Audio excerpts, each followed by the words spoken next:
semua Datuk-Datuk Yang Berhormat, rakan-rakan media. Terima kasih dapat bersama pada hari ini dalam majlis penyerahan tunggakan Imam dan Bilal yang tunggakan ini tunggakan lama. Akibat daripada sebab-sebab tertentu mereka telah dinafikan hak mereka untuk menerima allowance. Ada yang sebegitu lama, sejak daripada 2005 lagi sehingga tahun 2018,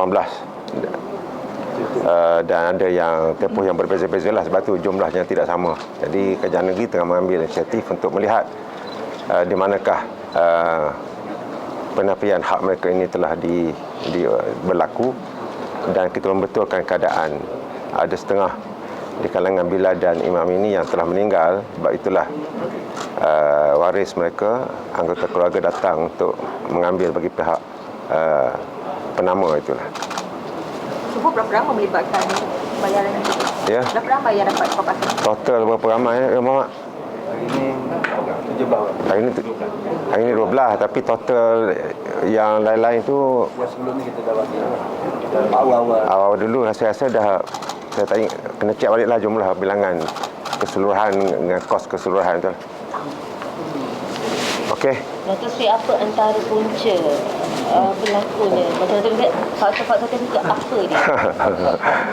Waktu ni ialah kalau kita bukan nak mengungkit-ungkit, tapi apabila dilihat ada di antara Imam dan Bilal ini adalah daripada mempunyai perbezaan pandangan daripada pihak-pihak yang tertentu ini, kerajaan semula ini, jadi mereka tidak diberikan allowance bagaimana sepatutnya mereka terima sebelum ini.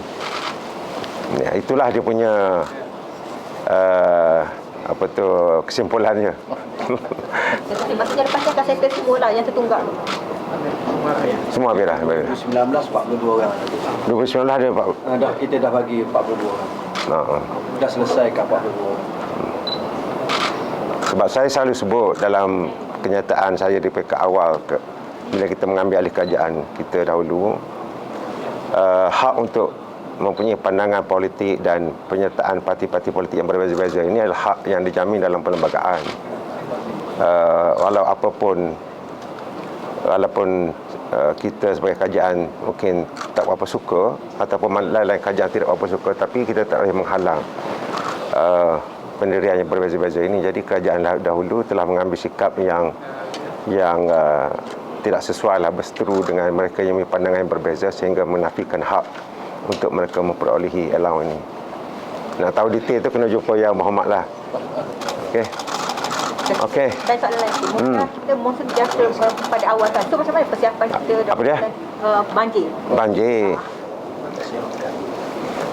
Persiapan tu memang sedang berjalan, dan kita pada hari Isnin yang lalu telah menerima peruntukan-peruntukan aset-aset yang tertentu daripada pihak kerajaan pusat, daripada pihak NADMA yang telah mengadakan majlis yang berkenaan, dan mesyuarat pun Jawatankuasa Bencana di peringkat pusat.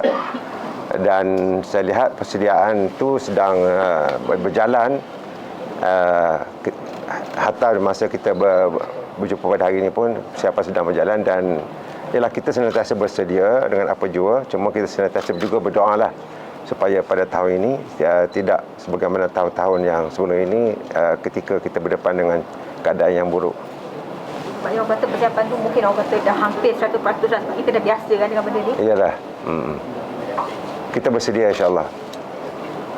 Datuk Seri, nak tanya sempena ulang tahun ketiga penubuhan Rumah Pangkat Nasional hari ini, mungkin Datuk Seri nak zahirkan apa, sesuatu ke, harapan ke? Ingat aku lupa dah.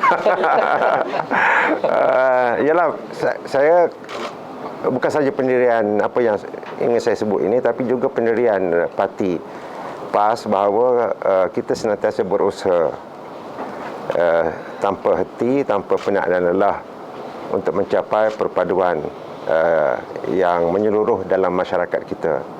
Setelah sekian lama kita lihat masyarakat orang Melayu dalam negara kita ini yang mempunyai pandangan parti berbeza-beza, itu adalah hak dalam perlembagaan, tetapi berseteru sehingga menimbulkan ketidaksepahaman dalam masyarakat kita di peringkat bawah dan sebagainya, dan ini merugikan kepada orang-orang Melayu, orang Islam sendiri. Sebab itulah sementara ruang ada, muafakat itu kita dah bentuk 3 tahun yang lalu, dan juga kita tambah dengan muafakat di peringkat Perikatan Nasional, maka tentunya kita tidak ingin menyia-nyiakan peluang yang ada untuk kita menyatu padukan keseluruhan orang-orang Islam, orang Melayu yang ada dalam negara kita ini. Kerana itu adalah keadaan yang lebih baik, terutama untuk berdepan dengan cabaran dunia yang semakin hebat di waktu yang akan datang ini. Mungkin kita akan bertahankan sehingga ke PRU ke-15 ke Datuk Seri? Kita akan terus berusaha. Setakat ni hubungan antara dalam MM tu sendiri macam mana Datuk Seri?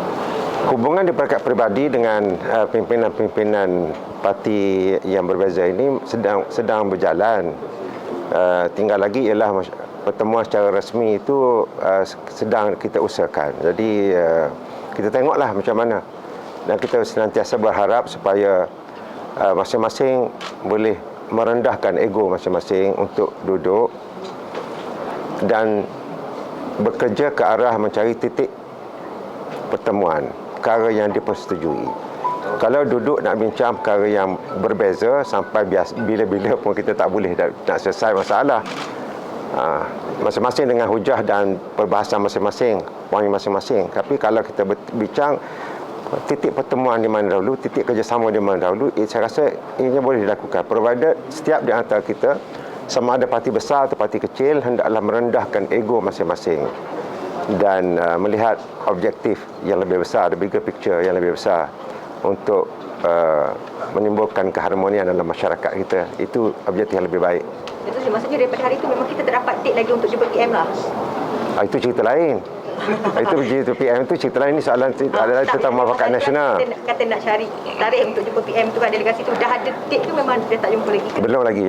Yang tajuk lain tu memang belum lagi. Tapi secara rasmi, secara tidak rasmi, memang saya rasa ada gambar-gambar pun pertemuan saya dengan Yang Perdana Menteri bersama dengan Menteri Kewangan itu kadang-kadang tidak rasmi selepas mesyuarat dan sebagainya. Datuk Seri, maksudnya pimpinan di sana tu tak nak berjumpa dengan orang, dengan kita kat PAS ni ke untuk bincang pasal MM ni? Saya tak nak kata begitulah, sebab the moment saya kata, kalau timbul perkara demikian, dia akan ada soal jawab lah. Orang tu jawab pula pasal apa. Jadi tak ada sudahnya. Lebih baik kita ambil langkah, cari jalan bagaimana untuk sit down dan cuba berbincang. Datuk Seri, baru-baru ni Musyidah Ampas hasilnya kan ada mendedahkan berlaku rundingan gelap muafakat nasional antara parti antara pemimpin itu akan diambil kira ke untuk PRU ke-15 nanti ke ataupun secara tidak rasmi sebenarnya? Itu saya tak tahulah, kena tanya dia apa yang maksud itu. Datuk Seri, lately pengusaha Tasik Kenyir mengadu dia dah belum soalan korang. Kata Tasik Kenyir ni macam tercemar, kotor, berkeladak, dah tak ada seri lagi dah untuk menarik pelancong. Dikatakan ada pembalakan dekat sekitar Tasik Kenyir. Macam mana Datuk Seri? Semua aktiviti yang berkait dengan perhutanan, pembalakan ini, dia ada syarat-syarat dia. Berapa jarak daripada gigi air. Jadi langkah yang demikian itu diambil, yang menjadi syarat adalah untuk memastikan tidak ada pencemaran akibat daripada pembalakan.